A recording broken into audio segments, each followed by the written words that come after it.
Hey everyone, welcome back to the channel. We are in my 2009 Dodge Challenger SRT8 with the 6-speed manual today. And I want to talk a little bit about gas mileage. So as you can see, there is my gas mileage average that I've been driving here.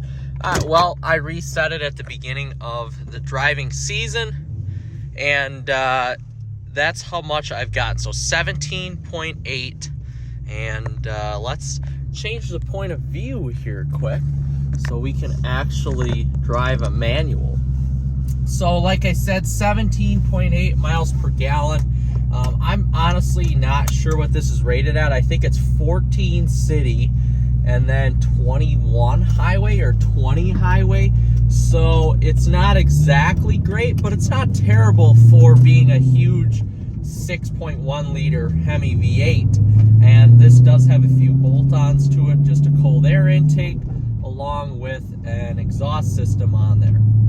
So pretty much stock with the exception of those modifications.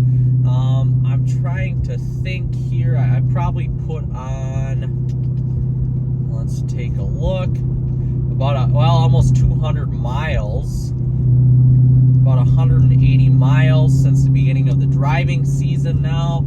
It's been about a month of driving so far, and for the most part it's been good driving as well. But like I said, about 200 miles of driving, averaging 17.8 miles per gallon. A lot of what you'll see in this video, not a ton of city driving, so it's been more so just county back road driving, kind of like what I'm doing right now. And I do have to say, it's been fun, but again, being a manual, it's tough not to want to get this up in the rev range.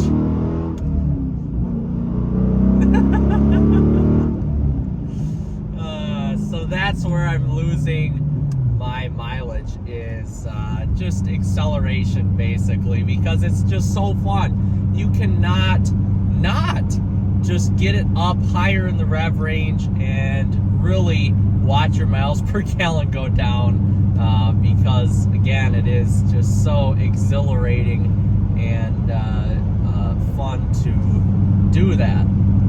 And again, you're in a car where, I guess for me, I really don't care what I'm getting for mileage, as long as it's not like 7 miles to the gallon or something ridiculous. 17.7 is actually pretty dang good out of a big heavy car like this, I would say. Well, it's not heavy in 2025 standards anymore at 4,200 pounds, that's for sure. But honestly, comparing it to other sports cars, it's pretty good.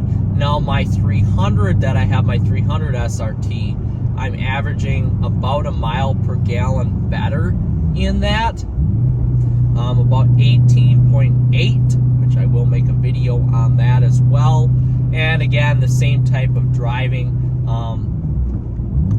although that is an automatic, so I'm not always getting it higher in the rev range like I am with this Challenger here. Woo!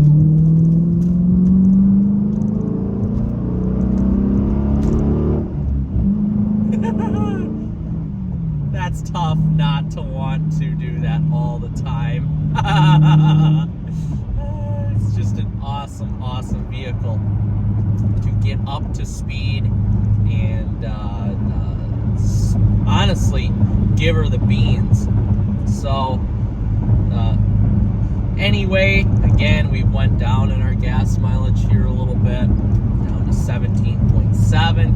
Honestly, when this is just cruising on the highway in 6th gear, it wouldn't surprise me at all if, you know, you take it on a road trip, you're in a 55 or a 70 mile an hour zone. It wouldn't surprise me if you do get 20 to 25 miles per gallon, because the gearing in 6th is so long that I'm sitting at 65 right now and I'm at 1500 RPMs.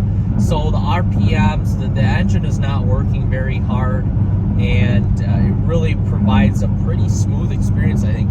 This TR6060, this Tremec TR6060 transmission in here is just wonderful. First, second are very short gears, makes it really engaging and fun to drive. Third is a decently short gear as well, and then after that it lengthens out a little bit for fuel economy and just overall driving enjoyment. And really, it makes it a joy to drive. Now, if you're comparing this to like any other SRT vehicle, I would say this does get very similar fuel economy as seen in my 300 SRT. But my Jeep, on the other hand, my SRT Jeep, that definitely gets a lot lower gas mileage, not as aerodynamic, bigger engine, more horsepower. I'm getting about 11 in that. This is very comparable to our Durango RT Tow and Go that we have. If you're not familiar with that, that is a basically an SRT Durango without the 392 engine, and it is a blast to drive. Here we go.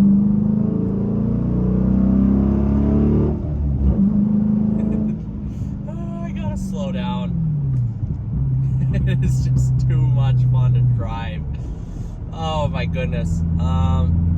No speeding tickets in this yet, which I am thoroughly surprised by. Knock on wood. There's no wood in here. And it's just, you could go so fast in this vehicle, 80, 90, 100, and not realize that you're actually going that fast. It's almost better to set the cruise control where you need to go and then just use that cruise control, because you could be going those speeds and not even know it. I have to say this. I've driven Hellcat Challengers. I've driven SRT SRT 392 vehicles. I think the 6.1 is the perfect engine for this. It's not overly fast where it's going to knock your socks off. Like, you're still going to get 0 to 60 in the 4s, and quarter mile in the upper 12s, lower 13s, but it's not knocking your socks off, and it's usable power. And I've said this before, I think in sports cars, especially like a Challenger or a Camaro, even a Corvette, on the Mustangs, on the street, I would say usable BMWs, Mercedes, anything like that. On the street, if you're just streeting this car and not tracking it, usable power in vehicles is great, anywhere from 400 to 500 horsepower. You get anything more than that, and like my Jeep, for example, with just the minor modifications, you're looking at over 500 horsepower. It's almost too much power for the streets. It really is. You're just asking for trouble. Now, this Challenger and my 300 are perfect because there's enough power here to kind of return great gas mileage, I would say, for a vehicle like this, and have a bunch of fun in it. But it's not, you're not ever like trying to tone down the power like a Hellcat. Like, I've driven Challenger Hellcats before. They are faster than hell, but they're almost too fast. Like, you're asking for a problem. Seriously. Like, there's no reason why you need that much power.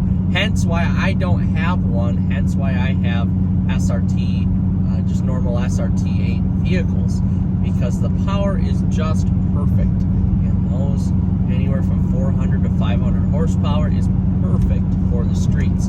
Because again, I live in northern Wisconsin. Nobody around here races, and we don't have a track. So I guess this is my only alternative. And hence why I bought this Challenger in a manual as well, so I could feel closer to the vehicle. I can shift it the way I want to shift it. The 5-speed, the old Mercedes 5-speed in these SRT vehicles before they went to the 8-speed was terrible. I mean, just god awful. My 300, that transmission is just terrible. It's geared way too long. It doesn't shift very fast. It's very strong and robust, which is awesome, but it just doesn't do what you want it to do, like the 8-speed in my Jeep. That is a fantastic transmission, probably one of the best automatic transmissions I have driven. But this manual is great. I see a decent return on fuel economy, and it really makes it an engaging driving experience that you would expect out of an older muscle car at this point. Right now we're at 17.9 miles per gallon. Like I said, in 6th gear, we're going about 60. I'm at 1300-ish, 1300-ish RPMs, and it really is a great GT cruiser for that as well. And I've said this before in other videos, you know, you're looking for a GT car, and maybe you're not into that Corvette lifestyle. You know, you want something a little bit larger, a little bit more muscular. Really, you can't beat a Challenger, whether it's an automatic or a manual. Automatic, please go for the 8-speed, or a manual in any year. You can't beat the space of the GT, of the Challenger, because you can fit 4 people in here if you're choosing to go that route comfortably. If you're choosing to go 2, you can fold down the rear seats, put all your luggage in the back, and just have a boatload of room, literally a boatload of room, and be totally fine when you're GTing around the country, honestly. At some point in my life, I would love to do a road trip in this car, time permitting, and it would just be perfect. The cabin is large enough. You know, you're gonna see decent returns on fuel economy, on highways, everything like that. So you don't really need to worry about much with this vehicle. Maybe the fact that it's not all-wheel drive, but what GT cars are that are affordable, not many, in my opinion. And we just hit 18 miles per gallon, not bad. And that's about to go back down.